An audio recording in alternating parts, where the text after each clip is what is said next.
A VPN, short for Virtual Private Network, is a privacy protection tool that is quickly becoming a must-have. But why do you need a VPN, and how does it work in the first place? A VPN helps your data travel through the internet safely, without big companies or cybercriminals being able to spy on your online activities.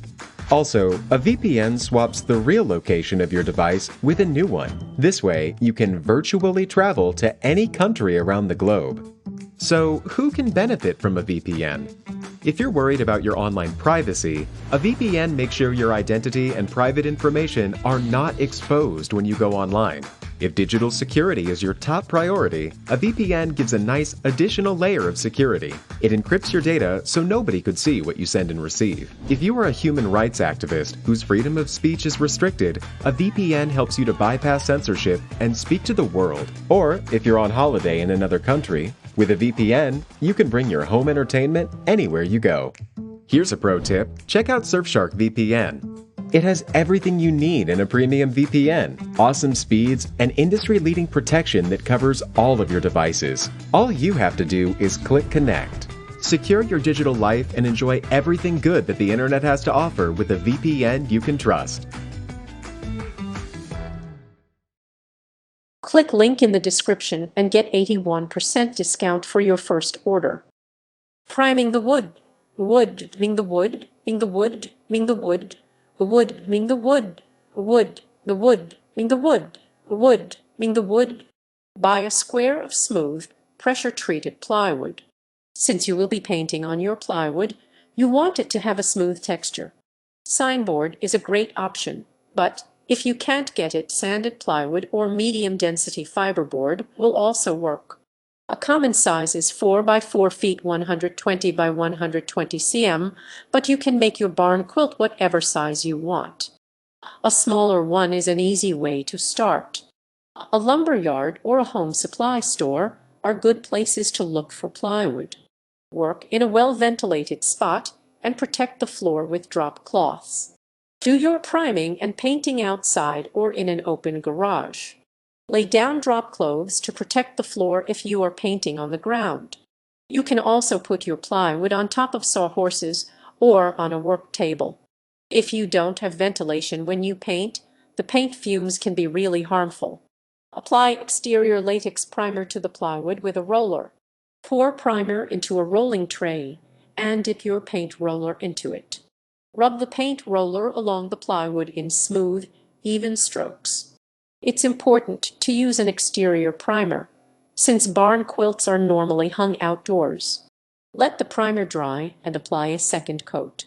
Allow the coat to dry following the instructions on the primer.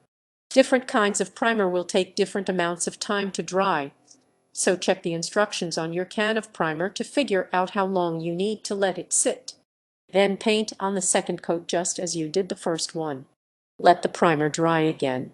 Paint 3 coats of primer on the back rough side. You need to prime the back of your board as well, even though you won't be painting it. This helps keep your artwork waterproof, since the barn quilt will have to withstand the weather outdoors. Be patient and wait for the primer to dry in between each coat. It will help your quilt last much longer. Blocking your pattern. Choose a simple quilt square pattern by looking at books or online. Search online for inspiration for barn quilt designs or fabric quilt designs. A quilt square with a simple geometric design made out of straight lines will be the easiest to paint on your barn quilt. You can also create your own simple design. Bright high-contrast designs look best on barn quilts. The fewer colors you use, the quicker you will be able to paint the quilt. You might want to start with a simple 3-color design. Sketch a grid onto your plywood with the same number of squares as the quilt block. Quilt blocks are usually 3x3 or 4x4 grids. Use a measuring tape and a straight edge to draw the right size grid onto your plywood. One way to make sure that your grid lines are at right angles is to use a piece of printer paper to check the corner. An easy way to find the center of your board is to draw 2 diagonal lines across connecting the corners. The point where the lines cross is the center. Transfer your design onto the board in pencil. Match up lines on the quilt block with the grid squares on your plywood to help you enlarge the pattern. Use a ruler or another form of straightedge to help you draw straight lines. Step back from the board every now and then to check that you're transferring the pattern correctly. It's easy to get caught up in the details and not realize you're off by a whole row. Label each section with its color. To label, you can write the paint color in pencil, or use a colored post-it to designate which color paint goes where. You can even put a little dab of paint of the right color in the section. This will really help you out when you are applying the paint, because it's easy to get confused. Taping and painting the wood. The wood, painting the wood. Put painter's tape around the sections for your lightest color. Apply painter's tape in a straight line along each edge of the sections where you will paint your lightest color. The inner edge of the painter's tape should be lined up with the pencil outline of that color. Painter's tape will easily peel off once you're done with it. It's best to start with your lightest color and work your way up to the darker colors.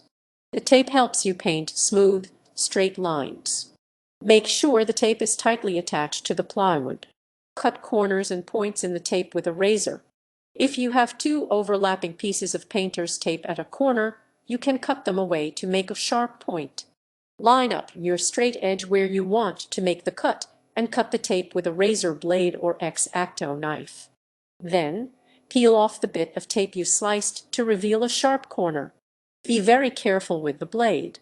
If you are a kid, get an adult to help with this step. Paint 2 coats of paint in the taped-off sections. Use an exterior latex paint. Paint inside the tape lines for all the sections that are in your first color. You can use a paintbrush, a paint roller, or even a makeup sponge to apply the paint.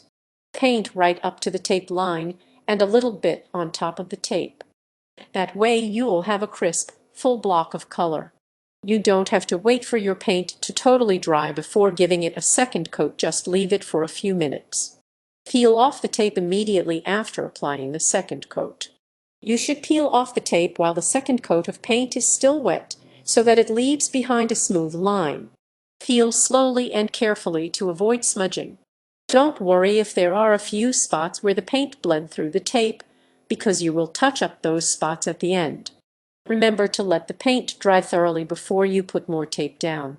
Let the first color dry completely.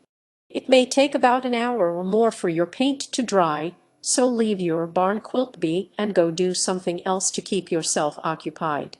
It's really important to wait for the first color to dry completely, because if you tape over wet paint it will smudge. Tap the paint lightly with your finger to check if it's dry. If you are in a humid place, it will take even longer for your paint to dry. Continue taping and painting until you've finished the pattern. Remember to be patient and let each paint color dry thoroughly before moving on to the next color. Use a fresh paintbrush for each color. Remove the painter's tape when you've done your last color and admire your work. Touch up mistakes with an artist's paintbrush. Paintbrush, paintbrush, paintbrush, paintbrush. There will probably be a few small spots where one color accidentally bled over onto the other color. Using a small artist's paintbrush, putting your pinky down helps keep your hand steady as you paint. If you don't trust your freehanding skills, you can also put a bit of painter's tape down on the line you want to fix.